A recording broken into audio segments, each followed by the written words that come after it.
Electric charge, विद्युत आवेश। सुनिए, इलेक्ट्रिक चार्ज के बारे में सबसे पहले एक वैज्ञानिक थेल्स, एक वैज्ञानिक थे, उन्होंने सोचना शुरू किया था इलेक्ट्रिक चार्ज के बारे में। थेल्स, ये एक यूनानी वैज्ञानिक थे। 600 ईस्वी पूर्व, 600 ईस्वी पूर्व का क्या मतलब है? यानी जब से ईस्वी शुरू हुआ तब से 600 साल पहले। जब से ईस्वी शुरू हुआ तब से अभी तक कितना सौ साल हो चुका है? 2000 200 साल हो गया ना लगभग। और 600 साल पहले, तो 200 साल अभी तक में, जब से ईस्वी शुरू हुआ, 2024 चल रहा है ना, 25 चल रहा है ना, और 600 साल पहले लगभग कितना? 2600 साल। 200 और 600 साल पहले ईस्वी शुरू होने से 2600 साल पहले थेल साहब ने चार्ज के बारे में सोचना शुरू किया था। जो बेसिक जानकारी चार्ज का है उन्होंने ही दिया था। थेल साहब यूनान के वैज्ञानिक थे। उन्होंने अपने प्रयोगशाला में एक छोटा सा एक्सपेरिमेंट करा था, एक छोटा सा प्रयोग करा था। ये कौन सा प्रयोग था? सुनिए इस प्रयोग को, रहने दीजिए, जब ज्यादा होता है तो उसके बाद करा कीजिए। बैच के माहौल को भी देखा कीजिए, किस बैच में कितने बच्चे बैठते हैं। 600 ईस्वी पूर्व उन्होंने एक पदार्थ लिया अपनी प्रयोगशाला में, और ये पदार्थ हमारा था माइका। माइका तो हम लोग अपनी भाषा में बोलते हैं, लेकिन यूनानी भाषा में, वहां के लोकल भाषा में उस माइका को इलेक्ट्रा बोला जाता है। इलेक्ट्रा, यानी थेल साहब ने एक इलेक्ट्रा नाम का पदार्थ लिया। मान लीजिए इलेक्ट्रा नाम का पदार्थ है, और इस इलेक्ट्रा नाम के पदार्थ को कागज के छोटे छोटे टुकड़े के पास ले गया। मान लीजिए ये नाखून हमारा कागज का छोटा छोटा टुकड़ा है। अच्छा, कागज का टुकड़ा मैं बोल रहा हूं तो इसका क्या मतलब है? इसका मतलब है कि मैं एक हल्की वस्तु की चर्चा कर रहा हूं, क्योंकि कागज का टुकड़ा क्या होता है? बहुत ही हल्का होता है। ये छोटे छोटे कागज के टुकड़े हैं, और इस इलेक्ट्रा नाम के पदार्थ को कागज के टुकड़े के पास लाया गया, तो क्या देखा गया कि अभी कोई एक्टिविटी नहीं हो रहा है। अब थेल साहब ने इस इलेक्ट्रा नाम के पदार्थ को रब कर दिया, घर्षित कर दिया। रब शब्द याद रखना आपको, रब का क्या मतलब होगा? घर्षित करना। किससे घर्षित किया इस इलेक्ट्रा नाम के पदार्थ को? किसी भी चीज से, ऊन से कर दिया, ऊन के कपड़ा से, रेशम के कपड़ा से, या फिर कांच से घर्षित कर दिया, या फिर इसको फर से घर्षित कर दिया। फर समझ रहे ना? फर एक फ्लफी रोएदार पदार्थ होता है जो बिल्ली के या फॉक्स के, जानवर के सर के ऊपर रहता है, फर टाइप का। फर से उन्होंने घर्षित कर दिया इस इलेक्ट्रा को, और घर्षित करने के बाद अब कागज के टुकड़े के पास ला रहा है। अब ये कागज के टुकड़े को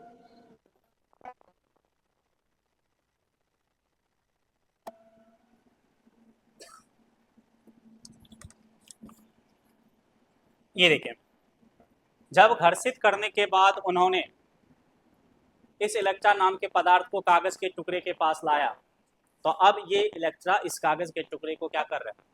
अट्रैक्ट कर रहा है, आकर्षित कर रहा है, दूर से ही खींच रहा है। इसका क्या मतलब है? इसका मतलब है कि पहले इस इलेक्ट्रा के पास, पहले ये घर्षित नहीं, ये खींच नहीं रहा था कागज के टुकड़े को। जब इसको घर्षित किया गया तब ये कागज के टुकड़े को खींच रहा है। इसका मतलब है घर्षित करने के बाद इसके पास एक क्या आ गया? कैरेक्टर, एक गुण आ गया। कैरेक्टर में शब्द यूज करूंगा बार बार, गुण। घर्षित करने के बाद इसके पास एक कैरेक्टर आ गया। कौन सा कैरेक्टर? खींचने वाला। उसी कैरेक्टर का नाम, उसी गुण का नाम थेल साहब ने क्या रखा? चार्ज। उन्होंने बोला इस पदार्थ के पास क्या आ गया? चार्ज आ गया, आवेश आ गया। क्योंकि सबसे पहले ये चार्ज किस पर उत्पन्न किया गया? इलेक्ट्रा नाम के पदार्थ पर उत्पन्न किया गया, इसलिए इस चार्ज का एक नाम रख दिया गया। इलेक्ट्रा को क्या बोल दिया गया? इलेक्ट्रिक। तो उस दिन से इसका नाम क्या पड़ गया? इलेक्ट्रिक चार्ज पड़ गया। अपनी लोकल भाषा में इसको बोलेंगे विद्युत आवेश बोलेंगे।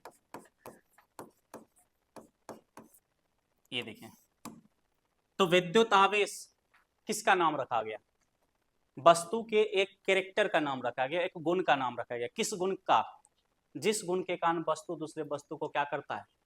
आकर्षित करता है। और ये गुण किसी वस्तु में कब उत्पन्न होती है? जब वस्तु को घर्षित किया जाएगा, जब वस्तु को रब किया जाएगा। तो विद्युत आवेश के बारे में क्या लिखेंगे? लिखेंगे विद्युत आवेश किसी वस्तु का एक गुण है, वह गुण है। फिर से, विद्युत आवेश वस्तु है या वस्तु में उत्पन्न होने वाला गुण है? ये वस्तु नहीं है, ये वस्तु में उत्पन्न होने वाला गुण है। ये गुण किसी वस्तु में तब आएगी जब वस्तु को रब करेंगे, और जब ये गुण किसी वस्तु में आ जाएगी तो वस्तु दूसरे कणों को क्या कर सकता है, आकर्षित कर सकता है। ये इलेक्ट्रिक चार्ज का एक परिभाषा हो जाएगा कि विद्युत आवेश किसी वस्तु का वह गुण है जिस गुण के कारण वस्तु किसी दूसरे कणों को आकर्षित कर सकता है। आकर्षित करने का क्या मतलब, फोर्स लगाना। आकर्षण एक तरह का फोर्स है, तो दूसरे कणों पर ये फोर्स लगाता है। ये एक सिंपल सा डेफिनेशन हो गया विद्युत आवेश का।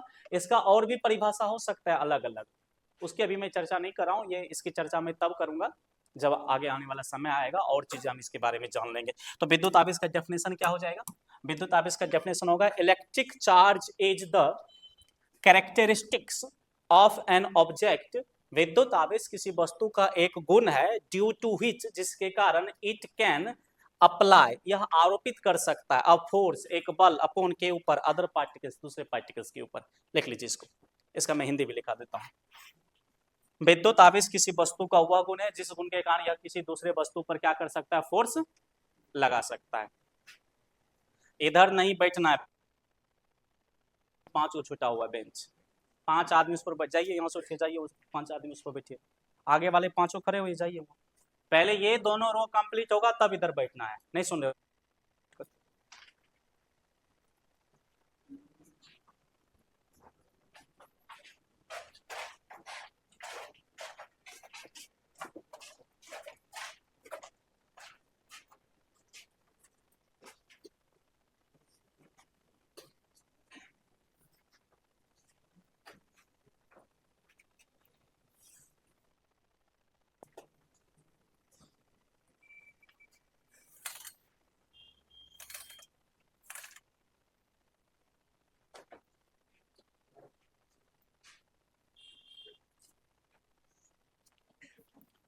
Electric charge is a property of an object due to which an object can apply the force upon the other particles.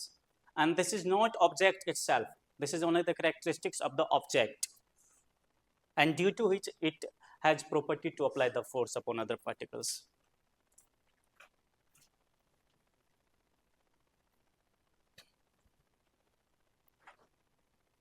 ये बेसिक परिभाषा है, इसका और भी परिभाषा हो सकता है इलेक्ट्रिक चार्ज का। आगे जब इसके प्रॉपर्टीज को पढ़ेंगे तो इसका और भी अलग अलग डेफिनेशन हम देखते जाएंगे।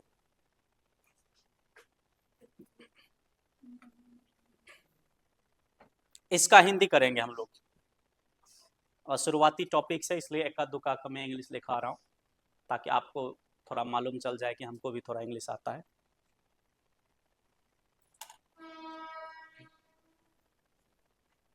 लिखिए,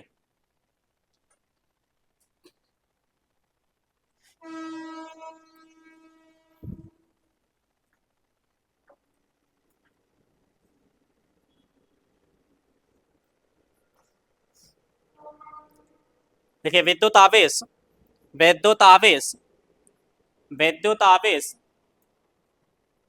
किसी वस्तु का वह गुण है, विद्युत विद्युत आवेश किसी वस्तु का वह गुण है, विद्युत आवेश किसी वस्तु का वह गुण है, विद्युत वह गुण है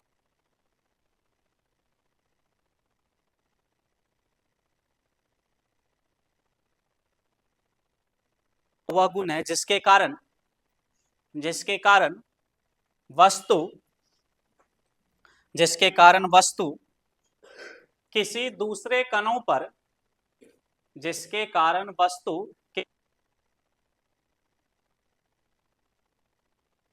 दूसरे कणों पर जिसके कारण वस्तु किसी दूसरे कणों पर बल लगा सकता है, जिसके कारण वस्तु किसी दूसरे कणों पर बल लगा सकता जिसके कारण वस्तु किसी दूसरे कणों पर बल लगा सकता है। चलिए, ये विद्युत आवेश का एक छोटा सा डेफिनेशन हो गया। फिर से हम कम बैक आते हैं अपने टॉपिक पर।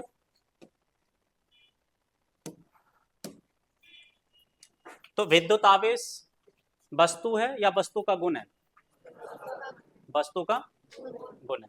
देखिए, वस्तु के पास बहुत सारे कैरेक्टर हो सकते हैं। आप मुझे बताएंगे वस्तु के पास कौन कौन सा कैरेक्टर हो सकता है? हाँ, वस्तु के पास एक कैरेक्टर हो सकता है मास। मास का मतलब द्रव्यमान। द्रव्यमान किसका कैरेक्टर है? हाँ, वस्तु का। वस्तु का एक गुण होता है मास। वस्तु का और भी गुण होगा, कैरेक्टर, लेंथ, लंबाई, साइज। वस्तु है तो उसकी एक क्या होगी? साइज होगी, लेंथ होगी, उसकी एक साइज है, लेंथ है। उसी तरह लेंथ बोलिए या साइज बोलिए, क्या बोलना ज्यादा बेहतर रहेगा? साइज। और साइज को हम मापते हैं किस में? लंबाई में, क्षेत्रफल में और आयतन में। वो अलग चीज हो गया। तो वस्तु के पास एक कैरेक्टर क्या होगा? साइज होगा, उसकी कुछ एक माप होगी। उसके बाद और कैरेक्टर हो सकता है वस्तु के पास। हाँ, वस्तु का एक और कैरेक्टर होता है कलर। वस्तु का एक और गुण क्या होगा? कलर। और वस्तु का एक और कैरेक्टर होता है डेंसिटी। डेंसिटी का मतलब घनत्व। ये सारे किसके कैरेक्टर हैं? एक ऑब्जेक्ट के पास ये सारे कैरेक्टर होते हैं। जी, ऑब्जेक्ट के पास जो मास वाला कैरेक्टर होता है, द्रव्यमान वाला कैरेक्टर होता है, इस द्रव्यमान वाले कैरेक्टर के कारण वस्तु क्या करता है? आंसर है, द्रव्यमान वाले कैरेक्टर के कारण वस्तु एक आकर्षण बल लगाता है। उस आकर्षण बल को हम गुरुत्वाकर्षण बल कहते हैं। आपने 11th में पढ़ा होगा कि गुरुत्वाकर्षण बल किसके कारण लगता है? दो द्रव्यमानों के बीच लगता है। तो कोई भी वस्तु अपने मास वाले कैरेक्टर के कारण गुरुत्वाकर्षण बल लगाता है। यदि किसी वस्तु के पास मास है, द्रव्यमान है, तो द्रव्यमान के कारण वो कुछ जगह को क्या करेगा? छेकेगा।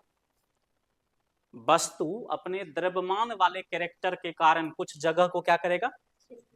छेकेगा। उसी तरह साइज भी वस्तु का कैरेक्टर है। मैं आपको बाहर भेज रहा हूं और मैं बोल रहा हूं जिस बेंच का साइज बड़ा है उसको लेकर आ जाओ, तो आप लेकर आओगे या नहीं? आ जाओगे लेकर। तो हमारा काम हुआ, किससे हमने अपना काम किया? साइज बोलकर। हमने बोला जिसका साइज बड़ा होगा आप उस वस्तु को लेकर आ जाना। आप गए, वस्तु का कैरेक्टर देख रहे हैं, कौन सा वाला कैरेक्टर देख रहे हैं? साइज वाला। जिस वस्तु के पास बड़ा साइज है उसको लेकर आप आ गए। उसी तरह मैंने फिर से बाहर भेजा, जो रेड कलर का बेंच है उसको लेकर अंदर आ जाना है। तो अब इस बार वस्तु का कौन सा कैरेक्टर देखेंगे? कलर वाला कैरेक्टर देखेंगे, और जो रेड होगा उसको लेकर आप आ जाएंगे। तो कलर भी किसका कैरेक्टर है? वस्तु का कैरेक्टर है। उसी तरह डेंसिटी, ये भी वस्तु का कैरेक्टर है। मैं बोलूंगा कि आप जाओ बाहर, जो कम डेंसिटी की वस्तु है उसको लेकर आओ। एक लोहा का छड़ रखा हुआ है और इतना ही बड़ा एक लकड़ी का छड़ रखा हुआ है, लकड़ी। तो आप किसको लेकर आओगे? लकड़ी को, क्योंकि लकड़ी की डेंसिटी क्या होती है? डेंसिटी का मतलब हल्का। जो हल्का है उसकी डेंसिटी कम है, जो भारी है उसकी डेंसिटी ज्यादा है। आप लोहा को, इस लोहा को पानी में डुबो दीजिए और इस लकड़ी को पानी में डुबो दीजिए, इसका भी साइज ये है और सेम इसी साइज का लकड़ी है। दोनों का साइज क्या है? सेम है। दोनों का कलर भी सेम हमने कर दिया, फिर भी लोहा पानी में डूब गया और लकड़ी नहीं डूब रहा है। क्यों? जबकि मास भी दोनों का हमने क्या रखा है? सेम रख दिया, साइज को इधर उधर करके, लेकिन लकड़ी नहीं डूबा और लोहा क्या हो गया? डूब गया। लकड़ी क्यों नहीं डूबा? क्योंकि हल्की है, उसकी डेंसिटी कम है। तो ये सारे किसके कैरेक्टर हैं? वस्तु के कैरेक्टर हैं। और इससे हम अपना काम करते हैं, जहां पर जिसकी जरूरत होती है उस अनुसार हम अपना काम कर लेते हैं। इन सारे कैरेक्टर के अनुसार, इस सारे कैरेक्टर के जैसा ही वस्तु का एक और कैरेक्टर होता है, और इस कैरेक्टर को क्या कहते हैं? इलेक्ट्रिक चार्ज कहते हैं। चार्ज भी किसका कैरेक्टर है? अब चार्ज वाले कैरेक्टर से हम क्या करते हैं? इससे हम क्या कर पाते हैं? से मास वाले कैरेक्टर से हम क्या करते हैं? वस्तु के पास मास है तो उससे वस्तु क्या करेगा? जगह छेकेगा, जगह छेक लेगा, गुरुत्वाकर्षण बल लगाएगा। यदि किसी वस्तु के पास चार्ज है तो वो क्या कर सकता है? तो एक चीज तो अभी आपने तुरंत देखा, वो वस्तु को क्या कर सकता है? आकर्षित कर सकता है। द्रव्यमान वाले कैरेक्टर के कारण भी वस्तु दूसरे वस्तु को क्या कर सकता है? लेकिन द्रव्यमान वाले कैरेक्टर के कारण एक वस्तु दूसरे वस्तु को केवल आकर्षित करेगा। आगे जाकर पढ़ेंगे, चार्ज वाले कैरेक्टर के कारण एक वस्तु दूसरे वस्तु को आकर्षित भी कर सकता है और विकर्षित भी कर सकता है। किसके कारण? लेकिन मास वाले कैरेक्टर के कारण जो फोर्स लगता है वो केवल आकर्षण ही होता है, जिसको अपने क्लास 11th में गुरुत्वाकर्षण बल करके पढ़ा है। तो चार्ज वाले कैरेक्टर के कारण एक वस्तु दूसरे वस्तु को क्या कर सकता है, आकर्षित कर सकता है। अभी आकर्षण आप पढ़िए, विकर्षण शब्द अभी मैं चर्चा नहीं करूंगा, वो जब आएगा तब मैं करूंगा। तो इस चार्ज वाले कैरेक्टर को हमें स्टडी करना है, बाकी ये कैरेक्टर हमें स्टडी नहीं करना। मास वाला तो करना नहीं है, क्योंकि मास वाला 11th में ही बताया जा चुका है। और बाकी ये सब कोई विशेष कैरेक्टर नहीं है, इसका कोई स्पेशल अध्ययन है नहीं, ये जब जरूरत पड़ता है उठाकर अध्ययन कर लेते हैं इसका हम लोग। चलिए, तो विद्युत आवेश के बारे में फिर से सुनिए। विद्युत आवेश किसी वस्तु का गुण है जिसके कारण या किसी दूसरे वस्तु पर क्या कर सकता है, फोर्स लगा सकता है। अच्छा, अभी मैंने बोला कि वस्तु को घर्षित करने पर वस्तु चार्ज हो जाती है, क्या वास्तव में ऐसा होती है, या ये केवल महज एक कहानी है? आपको खुश करने के लिए मैंने ऐसा बोला, क्योंकि आपसे मुझे 4000 फी लेनी है, ताकि आप खुश होकर हमें फी दे सके, या फिर ये ऑथेंटिक चीज है? ऑथेंटिक का मतलब होता है वास्तविक, रियल, या फिजिक्स की भाषा में सिग्निफिकेंट।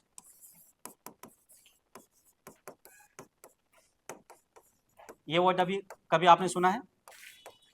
सिग्निफिकेंट हम वैसे चीज के लिए यूज करते हैं जो वास्तव में इस दुनिया में एग्जिस्ट करता है, जो वास्तव में होता है, जिसको हम देख सकें, जिसको टच कर सके, जिसको महसूस कर सके, वैसे चीज को हम क्या कहते हैं, सिग्निफिकेंट कहते हैं। यानी एक लाइन में वास्तविक में जो चीज होती है उसको क्या कहते हैं, सिग्निफिकेंट कहते हैं। क्या इलेक्ट्रिक चार्ज वास्तव में होती है और ये किसी वस्तु पर आएगी तो वास्तव में क्या ये दूसरे वस्तु को अट्रैक्ट करेगा? यदि हमारे दैनिक जीवन में ये दिखता है, होता है, तो इसके लिए हम क्या शब्द यूज करेंगे, सिग्निफिकेंट। क्या ये सिग्निफिकेंट है? क्या हमारे दैनिक जीवन में ये चार्ज हम महसूस करते हैं, देखते हैं? यस, आप देखते होंगे, आपने करा भी होगा छोटे छोटे प्रयोग, ये कोई बड़ा प्रयोग नहीं है। आप एक टेबल लीजिए और उस पर कागज के छोटे छोटे टुकड़े को रख दीजिए, और एक कंघी लाइए, प्लास्टिक का एक कंघी लाइए। आपने प्लास्टिक का कंघी लाया, अभी हमने इसको रब नहीं किया, घर्षण नहीं किया है, कागज के टुकड़े के पास ले गया, कोई एक्टिविटी नहीं हो रहा है। अब इसको हमने रब कर दिया। रब का मतलब घर्षित करना। यदि घने और सूखे बाल से आप घर्षित करते हैं तो ज्यादा बेहतर है, घर्षण ज्यादा होगा। अब घर्षण करने के बाद कागज के टुकड़े के पास लाइए, ये दूर से ही क्या करता है, दूर से ही अट्रैक्ट कर लेता है। ये देखिए, व्हाट इज दिस, ये क्या है? ये वही चीज है जो हम बोर्ड पर अभी क्या कर रहे हैं, पढ़ रहे हैं, अध्ययन कर रहे हैं, और ये हमारे दैनिक जीवन में होता है। आप करके देखना, ये कागज का टुकड़ा इसे चिपक जाएगा। और भी आप इसका एग्जांपल दे सकते हैं इलेक्ट्रिक चार्ज का। एक ऑब्जेक्ट लीजिए, बर्तन, और इसमें पानी भर दीजिए, ये लोअर क्लास में आपको बताया जाता है एक्सपेरिमेंट। और गुब्बारा, मान लीजिए गुब्बारा ही है, और इसमें नीचे एक छोटा सा क्या कर दीजिए, छेद। जब आप छेद करेंगे तो पानी यहां से क्या होगा, नीचे जाएगा। किसके कारण, mg, गुरुत्वाकर्षण के कारण। एक गुरुत्वाकर्षण के कारण ये वस्तु कहाँ गिरती है, नीचे गिरती है, और ये सरल रेखा में चलेगी। अब हमने ये कंघी को घर्षित करके इसके बगल में रख दिया। अब क्या होगा, ये पानी के कारण इस तरह से चलना शुरू करेगा, इसकी डायरेक्शन क्या हो जाएगी, चेंज हो जाएगी। क्यों? क्योंकि कंघी के पास चार्ज आया, और चार्ज ने पानी के मॉलिक्यूल को अपनी ओर क्या किया, अट्रैक्ट किया, जिसके कारण इसकी डायरेक्शन चेंज हो गई। ये घटना भी, ये एक्सपेरिमेंट भी हमें ये बताती है कि घर्षण से वस्तु पर चार्ज उत्पन्न होती है, और यह हमें दैनिक जीवन में दिखता है। और भी एग्जांपल बताइए चार्ज का जो हमारे दैनिक जीवन में दिखता है। एक सबसे बड़ा एग्जांपल जो हमेशा आप इसको महसूस करते हो, आप सूखे के दिनों में जब आप नायलॉन के कपड़े को खोलते हैं, नायलॉन के कपड़े को शरीर से खोलते हैं, तो शरीर के साथ उसका क्या होता है, घर्षण होता है। शरीर के साथ घर्षण हुआ, घर्षण से कपड़ा क्या हो गया, चार्ज, और चार्ज वस्तु दूसरे वस्तु को क्या करता है, खींचता है। तो आपके शरीर पर जो बाल हैं, रोएं, उस रोएं को कपड़ा क्या करता है, खींचता है। तो उससे हमारे रोएं, ये जो बाल है वो क्या हो जाता है, खड़ा हो जाता है ना। ये बैठा हुआ है, ऐसे खड़ा हो गया, इस तरह से। देखिए, बाल खड़ा हो गया, इसका मतलब बाल को किसी ने क्या करा, खींचा। हाथ में जो बाल है वो खड़ा हो गया, उसको किसी ने खींचा। किसने खींचा, कपड़ा ने। कपड़ा ने क्यों खींचा, क्योंकि खोलते समय घर्षण हुआ, घर्षण से उस पर चार्ज आ गया, और चार्ज ने रोए को क्या किया, खींचा, अट्रैक्ट किया। फिर से जब कपड़ा दूर चला जाएगा तो ये बैठ जाएगा बाल, फिर से कपड़ा नजदीक लाएंगे, फिर से देखिए जो नजदीक आएगा ये खड़ा होना शुरू हो जाएगा। और 2-3 बार ऐसे करोगे, उसके बाद ये चीजें नहीं होती है, क्योंकि इसके पास जो चार्ज था वो इसकी एनर्जी क्या हो गई, खत्म हो गए। तो ये सारे तमाम ऐसे एग्जाम्पल हैं जो ये चीज बताता है कि charge is not only a story, this is a significant in the universe.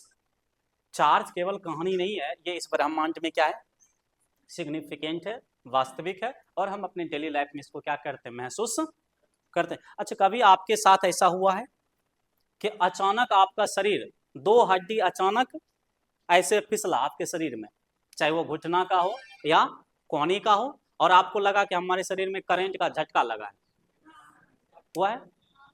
This is the existence of charge. ये भी किसके एग्जिस्टेंस को बताता है, चार्ज को। जब दो बोन्स, जो दो हड्डी घर्षित हुआ, तो वहां पर क्या उत्पन्न हुआ, चार्ज। और चार्ज हमें झटका दे सकती है। चार्ज हमारे शरीर से होकर जमीन में गया, और हमारे शरीर से जब चार्ज चलेगा तो हमें शॉक लगेगा, उस समय आपको झंझनाहट होती है, एक जोर का झटका लगता है। ये भी चीज बताती है कि घर्षण से क्या पैदा होती है, चार्ज उत्पन्न होती है। चलिए, ये सब चार्ज के अस्तित्व का एग्जाम्पल है कि हम अपनी डेली लाइफ में चार्ज को देखते हैं, अपने आसपास चार्ज को देखते हैं। अब आइए,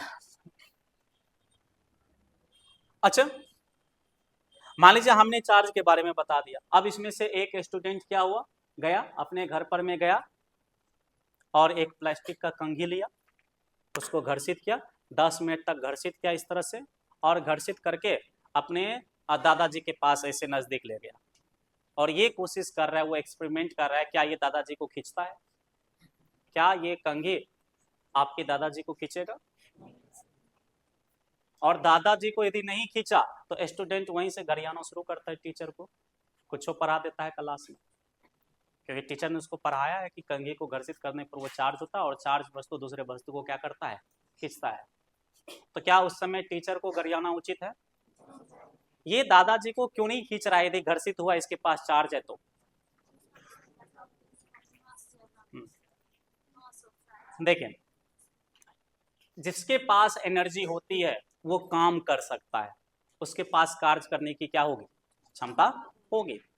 लेकिन इसका मतलब ये नहीं कि एनर्जी है तो कोई भी काम कर देगा।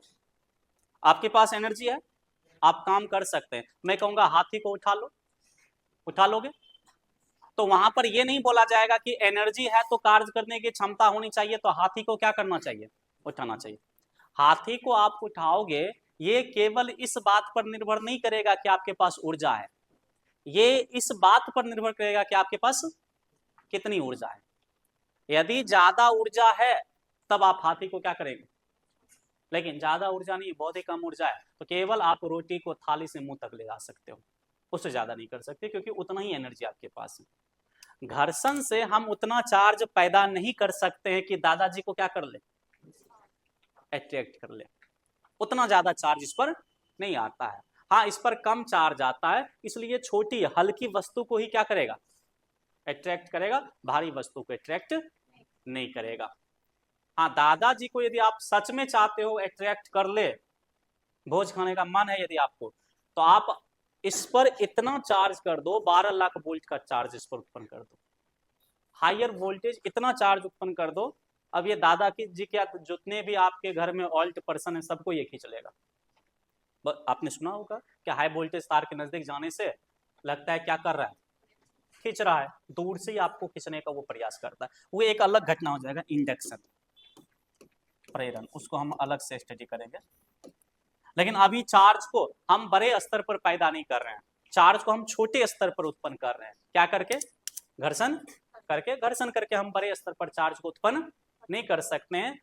हाँ, छोटे स्तर पर करेंगे लेकिन काम वो करेगा, बड़ा ना करे लेकिन छोटा काम वो, बोलो नहीं बीच में, वो छोटा काम हमारा करेगा। काम बड़ा हो या छोटा हो, कॉन्सेप्ट तो हमारा वही है कि एनर्जी है उसके पास। चलिए, तो ये चीजें नहीं करना है, दादाजी के साथ जाकर करना है तो मुझे बुला लेना। चलिए, अब यहां से आइए, कंघी को हमने घर्षित किया, इन्होंने कागज के टुकड़े को अट्रैक्ट किया, घर्षण करने के बाद जो गुण आया उस गुण का नाम हमने क्या रखा, इलेक्ट्रिक चार्ज। लेकिन इलेक्ट्रिक चार्ज आने के बाद जो ये कागज के टुकड़े पर फोर्स लगा रहा है, उस फोर्स को क्या कहेंगे, फिर से सुनिए, इलेक्ट्रिक चार्ज क्या है, बल है या वस्तु है, इलेक्ट्रिक चार्ज क्या है, फोर्स है या ऑब्जेक्ट है?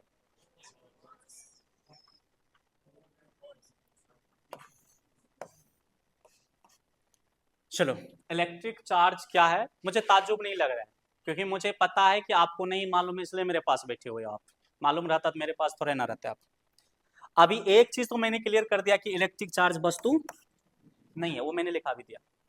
इलेक्ट्रिक चार्ज वस्तु नहीं है और इलेक्ट्रिक चार्ज नहीं फोर्स है। तो सेंटेंस क्या सही बनेगा हमारा, हम बोलेंगे इलेक्ट्रिक चार्ज वस्तु में उत्पन्न होने वाला एक गुण है, और ये गुण जिस वस्तु में आता है वो वस्तु क्या कर सकता है, फोर्स लगा सकता है। ये सही सेंटेंस है हमारा। अब वही मैं पूछ रहा हूं कि वस्तु में जो गुण उत्पन्न होगा घर्षण के बाद, उसको हमने क्या बोला, इलेक्ट्रिक चार्ज। लेकिन इस गुण के कारण जो फोर्स लगाएगा उस फोर्स को क्या कहते हैं? याद रखना, electric charge is not a force. Electric charge हमारा फोर्स नहीं है, ये तो एक कैरेक्टर है ऑब्जेक्ट का, और ये कैरेक्टर किसी ऑब्जेक्ट में आएगा तो वो क्या कर सकता है, फोर्स। अब वो जो फोर्स लगाएगा उसका एक हमें नाम रखना होगा ना, ताकि हम बोल सके कि ये वाला फोर्स है।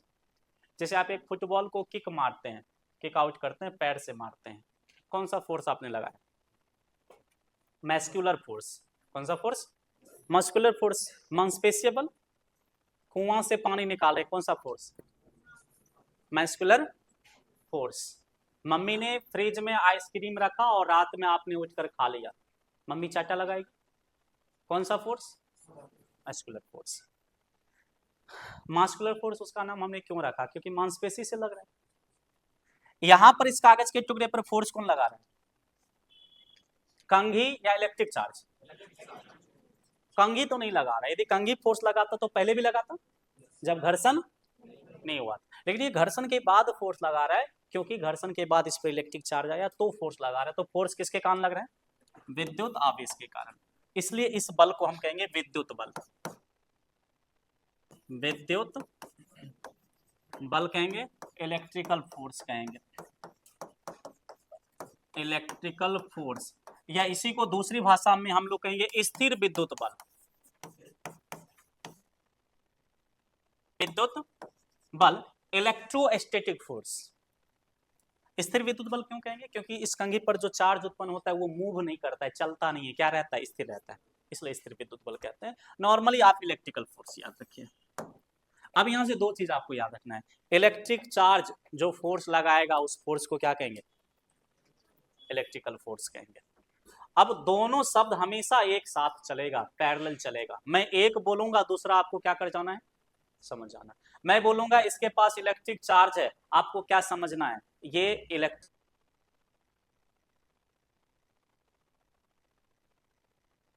Electrical force.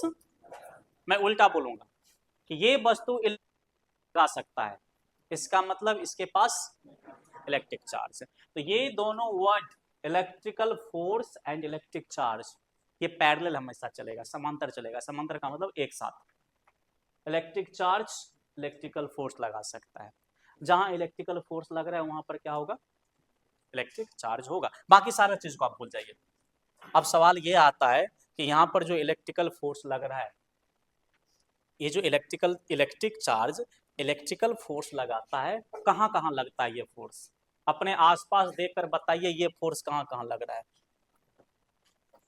ये देखिए, अपने आसपास देखिए ये फोर्स कहाँ लग रहा है। मैं आपसे पूछूंगा गुरुत्वाकर्षण बल कहाँ कहाँ लग रहा है, देंगे अपने दोस्तबा को इसे पकड़ कर छोड़ देंगे, और आप मुझे बोलेंगे देखिए ये नीचे गया, इस पर क्या लगा, गुरुत्वाकर्षण बल लगा, तो नीचे गया, मैं समझ जाऊंगा सच में गुरुत्वाकर्षण बल लगा। उसी तरह आपको एग्जाम्पल देना है कि विद्युत बल कहाँ लगता है। एक दो एग्जाम्पल बताइए आसपास कहीं भी विद्युत बल कहाँ लगता है। विद्युत बल तो वहीं लगेगा जहां पर क्या होगा, इलेक्ट्रिक चार्ज होगा। कहाँ लगता है, हमारे आसपास।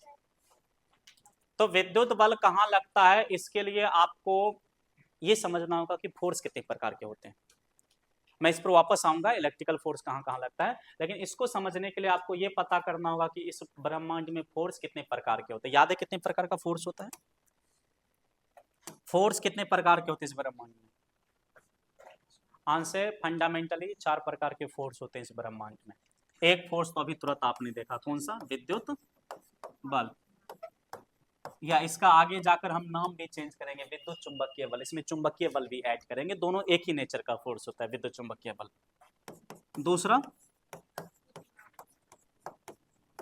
दूसरा हमारा हो जाएगा गुरुत्वाकर्षण बल। तीसरा घर्षण बल ना, स्ट्रॉन्ग न्यूक्लियर फोर्स। घर्षण बल नहीं बोलना है, आपने मुझे 11th में 3000 रुपया नहीं दिया होगा, इसलिए घर्षण बल आप बोल रहे हो। वो एक न्यूक्लियर फोर्स। ये देखिए, ये 4 तरह का फंडामेंटल फोर्स होता है, विद्युत बल, गुरुत्वाकर्षण बल, प्रबल नाभिकीय बल, न्यूक्लियर फोर्स, नाभिकीय बल, दुर्बल नाभिकीय बल, दुर्बल नाभिकीय बल। ये 4 तरह के फंडामेंटल फोर्स होते हैं। बाकी जो फोर्स होता है वो क्या है? वो इसी चारों में किसी ना किसी का क्या है? टाइप। टाइप समझ रहे ना? सब टाइप यानी उसका प्रकार है, टाइप है। गुरुत्वाकर्षण बल कहां लगता है? दो द्रव्यमानों के बीच। ये m1 द्रव्यमान है और ये r दूरी पर, इसके बीच गुरुत्वाकर्षण बल लगता है। कितना? g m1 m2 बटा, ये 11th में आपने पढ़ा होगा। और द्रव्यमान किसका गुण है? वस्तु का। तो गुरुत्वाकर्षण बल किसके कारण लगता है? वस्तु के। विद्युत बल दो चार्ज के बीच लगता है, ये Q1 चार्ज है और ये Q2 चार्ज है, इसके बीच विद्युत बल लगेगा। और चार्ज भी किसका गुण है? वस्तु का। तो देखिए, वस्तु का दो गुण, द्रव्यमान और वस्तु, द्रव्यमान वाले गुण के कारण गुरुत्वाकर्षण बल लगाता है और चार्ज वाले गुण के कारण विद्युत बल लगाता है। हालांकि इसका तो अध्ययन हमें करना नहीं, इस पूरे का अध्ययन हमें यहाँ पर नहीं करना है। हमें किसका अध्ययन करना है? विद्युत बल का अध्ययन करना है। चलिए, न्यूक्लियर फोर्स कहाँ लगता है? नाभिक के अंदर। नाभिक की दुनिया बड़ी है या छोटी है? नाभिक कितनी छोटी होती है? आपके दिमाग की इतना? आपके दिमाग की इतना छोटी नहीं होती है नाभिक, आपके दिमाग से बड़ा होता है, लेकिन एक्चुअल में बहुत छोटी होती है। 10⁻⁻14 मीटर होती है नाभिक, बहुत छोटी होती है। इतनी छोटी होती है कि आप अपने आंखों से इसको देख नहीं सकते हो। और इस नाभिक के अंदर जो फोर्स लगेगा उसी फोर्स को क्या कहते हैं? नाभिक के बाहर ये फोर्स नहीं लगता है। जबकि गुरुत्वाकर्षण बल, एक वस्तु पृथ्वी पर है और एक वस्तु मंगल ग्रह पर है, दोनों के बीच गुरुत्वाकर्षण बल लगेगा, इतनी दूरी में भी गुरुत्वाकर्षण बल लगेगा। लेकिन नाभिकीय बल नाभिक से बाहर नहीं लगेगा। तो नाभिकीय बल की दुनिया बहुत छोटी है, नाभिक के अंदर काम करता है, लेकिन इसकी दुनिया ही केवल छोटी है। वरना यदि ताकत की चर्चा किया जाए तो सबसे ज्यादा ताकतवर फोर्स कौन सा है? नाभिकीय बल। एक बार में 30 किलोमीटर के एरिया को बर्बाद कर सकता है ये, और एक दिन के लिए नहीं, वर्षों के लिए, सैकड़ों वर्ष के लिए बर्बाद कर सकता है न्यूक्लियर फोर्स। इस दोनों फोर्स को हम लोग पढ़ेंगे चैप्टर नंबर 13 में। चैप्टर नंबर 13 का आपने देखा होगा नाम क्या था? नाभिक, न्यूक्लियस। तो न्यूक्लियस में ये दोनों फोर्स पढ़ेंगे। और इस फोर्स को हमने कहाँ पढ़ा हुआ है? क्लास 11th में पढ़ा हुआ है। और अभी किसको पढ़ना है? विद्युत बल। अब अपने आसपास देखिए, हम फिर से उसी सवाल पर पहुंच रहे हैं कि विद्युत बल कहां कहां लगता है, इसके क्या क्या एग्जाम्पल हैं। बैक हम लोग अपने सवाल पर आ रहे हैं कि इलेक्ट्रिकल फोर्स कहां कहां लगेगा। अच्छा, फोर्स, मैं बार बार फोर्स बोल रहा हूं, फोर्स का काम क्या है? कल भी हमने बताया था ना, क्या काम है? मोशन स्टार्ट करना या मोशन स्टॉप करना? मोशन को स्टार्ट करना। मोटरसाइकिल को चलाना है, क्या जरूरी है? कि इंजन मोटरसाइकिल पर फोर्स लगाए। कहां? आगे। तो इंजन आपने स्टार्ट किया, इंजन ने फोर्स लगाया, मोटरसाइकिल आगे गया। तो गति में लाने के लिए क्या जरूरी है? अब उस मोटरसाइकिल को रोकना है तो आप क्या करेंगे? बोल देंगे रुक जाओ, मोटरसाइकिल रुक जाएगा? नहीं, आपको ब्रेक लेना होता है। ब्रेक लगाना, दिस इज फोर्स। किस दिशा में? उल्टी दिशा में। एक फोर्स है। तो फोर्स दोनों के लिए चाहिए, मोशन स्टार्ट करने के लिए भी और मोशन रोकने के लिए भी। कल बताया गया था ना, मैं इस चीज को रिपीट कर रहा हूं। अब हमने इंक लिया, ये देखिए ये इंक है हमारे पास, और इस इंक को लिया और बोर्ड से हमने स्केच कर दिया यहां पर। ये देखिए, इंक टूटकर किसके साथ चिपक गया? बोर्ड के साथ चिपक गया। कल मैंने बताया था दो चीजों का चिपकना क्या बताता है कि दोनों के बीच एक क्या है, फोर्स है। आपने एक एग्जांपल देखा होगा कि इसको मैं छोड़ दूंगा इस बोर्ड पर तो ये क्या हो जाएगा, गिर जाएगा। किसके कारण, mg के कारण। लेकिन इस बार ये नहीं गिर रहा है, क्यों, एक फोर्स लग रहा है। वो जो इंक है इस पर mg कहां लग रहा है, नीचे। आप हमेशा इस बात से आश्वस्त रहेंगे कि हर एक वस्तु पर हमेशा क्या लगता रहता है, mg लगता रहता है, हमेशा mg लगता है। mg नीचे लगता है तो इसको कहां गिरना चाहिए, इंक को नीचे। इंक नीचे नहीं गिर रहा है, इसका क्या मतलब है कि बोर्ड और इंक के बीच एक क्या लग रहा है, फोर्स लग रहा है। क्योंकि इंक मोशन करना चाह रहा है नीचे, लेकिन इसके मोशन को रोक कर रखा है, और मोशन को रोक कर कौन रखता है, फोर्स। इसका मतलब वहां पर क्या लग रहा है, फोर्स लग रहा है। पेंट को हमने ऐसे किया, दीवार में चिपक गया, तो पेंट और दीवार के बीच क्या लग रहा है, फोर्स लग रहा है। एक तरह सा फोर्स है, क्या न्यूक्लियर फोर्स है, नहीं। गुरुत्वाकर्षण बल है, नहीं। और जब ये तीनों फोर्स नहीं है तो एक ही फोर्स बचा, कौन सा, इलेक्ट्रिकल फोर्स।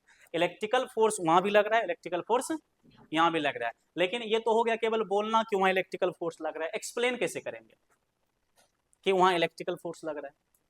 मैं टीचर हूं, मैं आपको समझाना चाहता हूं वहां इलेक्ट्रिकल फोर्स कैसे लग रहा है, तो कैसे एक्सप्लेन किया जाएगा।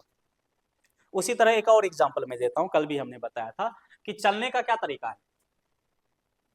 जब आप मूव करते हो, वॉक करते हो, इसका क्या तरीका है कि आप अपने पैर को कहां ले जाते हैं, आगे ले जाते हैं। अपने पैर को हम कहां ले जाते हैं, पीछे ले जाते। तरीका मैं पूछ रहा हूं, मैं ये पूछ नहीं रहा हूं कि शरीर कहां जा रहा है, मैं आपको तरीका पूछ रहा हूं।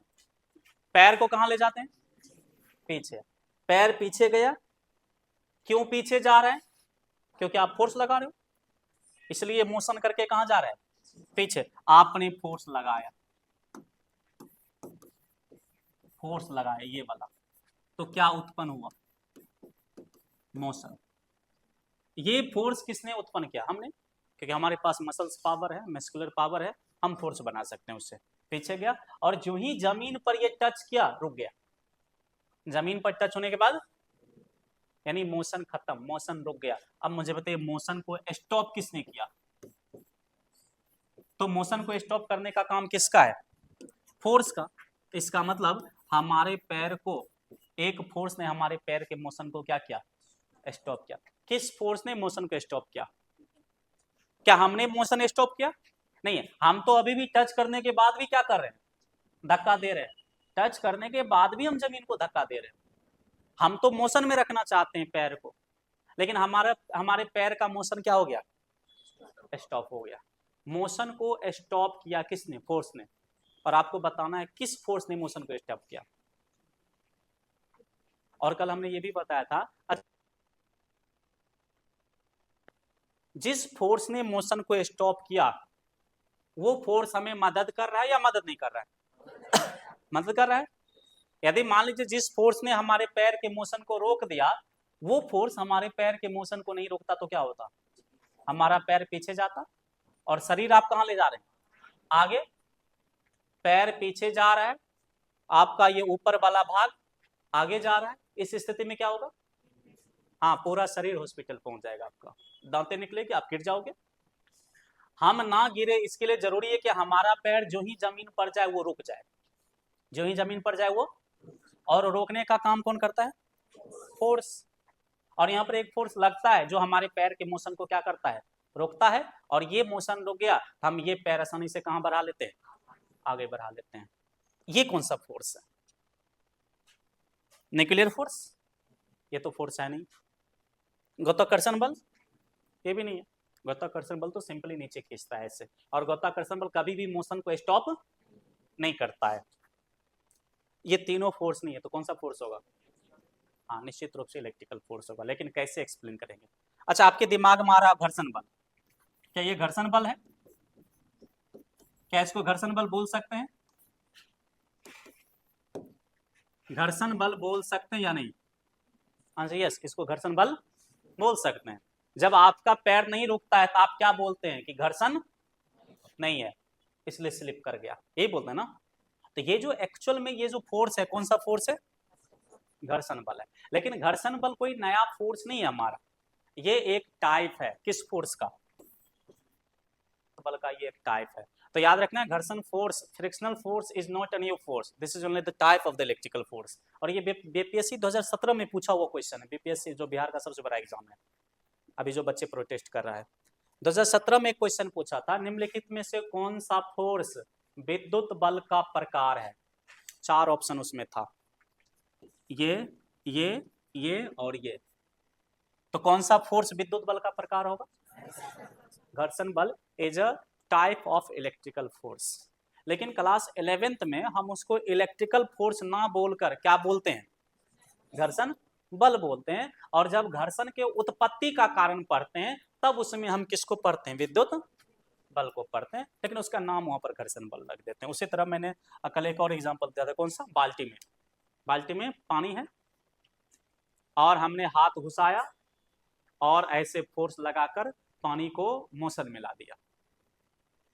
अच्छा, पानी को जब हिलाएंगे तो उसका ऊपरी सतह हिलेगा या हर एक परत उसका हिलेगा? हर एक परत मोशन करेगा। मोशन क्यों कर रहा है? क्योंकि आपने क्या लगाया? फोर्स। आपने हाथ निकाल लिया, 2 मिनट 3 मिनट 4 मिनट के बाद पानी का परत स्वतः ठहर गया, रुक गया उसका मोशन। मोशन को किसने रोका? फोर्स ने। कौन सा फोर्स? वहां पर कोई तो फोर्स होगा जिन्होंने पानी के मोशन को क्या कर दिया?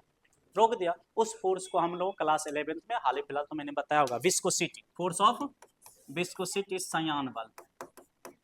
कल भी तो हमने इसके बारे में चर्चा किया था ना, फोर्स ऑफ विस्कोसिटी कहते हैं। शहद में ये विस्कोसिटी वाला फोर्स ज्यादा होता है और पानी में, इसलिए शहद जल्दी रुक जाएगा और पानी जल्दी नहीं रुकता। ये सब सारा एक्सप्लेनेशन क्लास 11th में बताया गया होगा।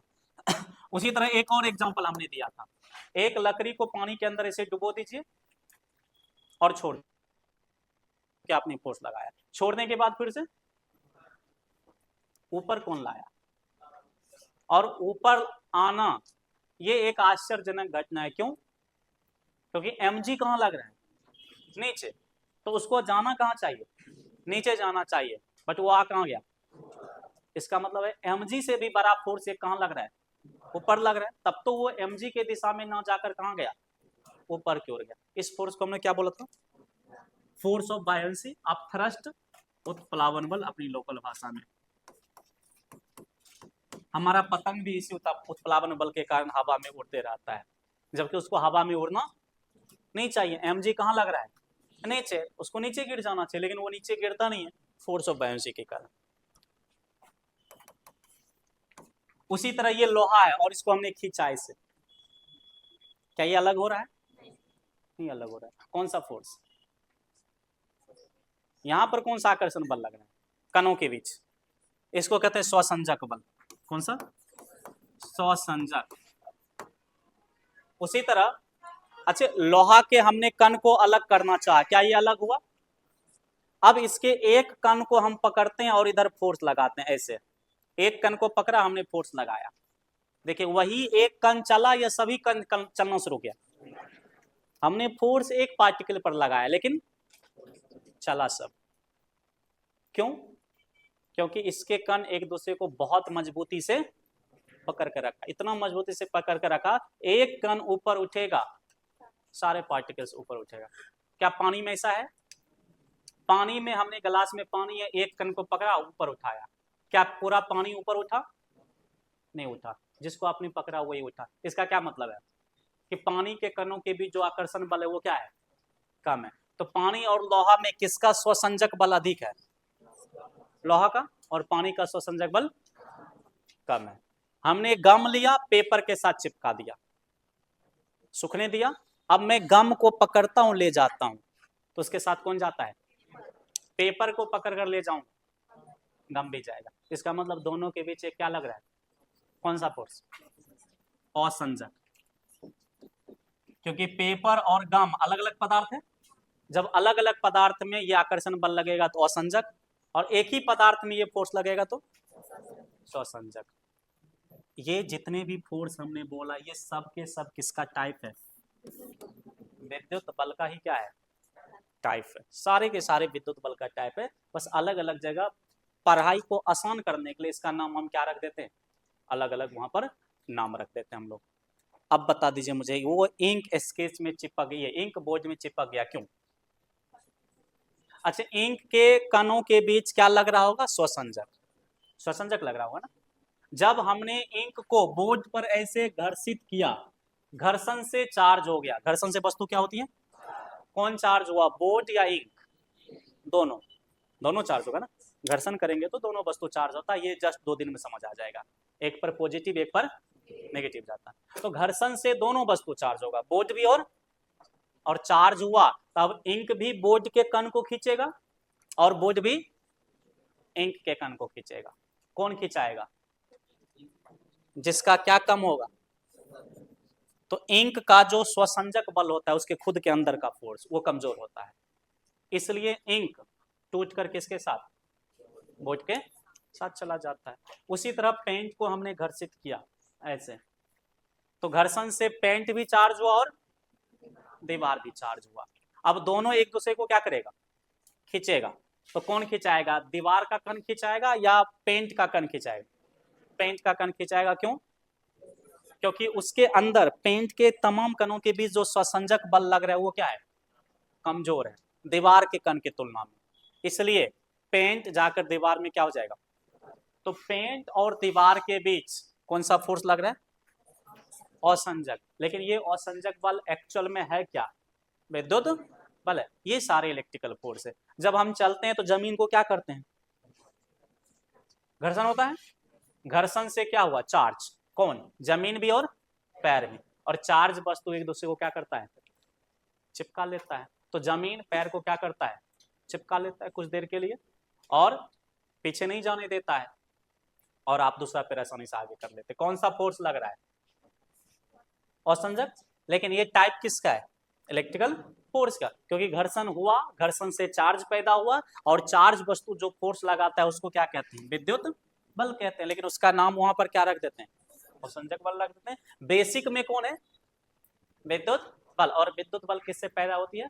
Charge, electric charge. तो ये सारे जगह इलेक्ट्रिक चार्ज होते हैं और उसी के कारण ये सब फोर्स लगता है। तो हमें किसके बारे में केवल पढ़ना है? और ये सब फोर्स की मैं चर्चा नहीं करूंगा। क्यों? पढ़ा हुआ 11th में ये सारा फोर्स हाल फिलहाल, यदि मेरे पास आपने पढ़ा होगा तो हाल फिलहाल ये सारे फोर्स हमने डिटेल में बताया हुआ है। हमें इसको केवल पढ़ना है, इसको अध्ययन नहीं करना है, इसका अध्ययन हो चुका है। तो कल से आगे हम लोग देखते हैं।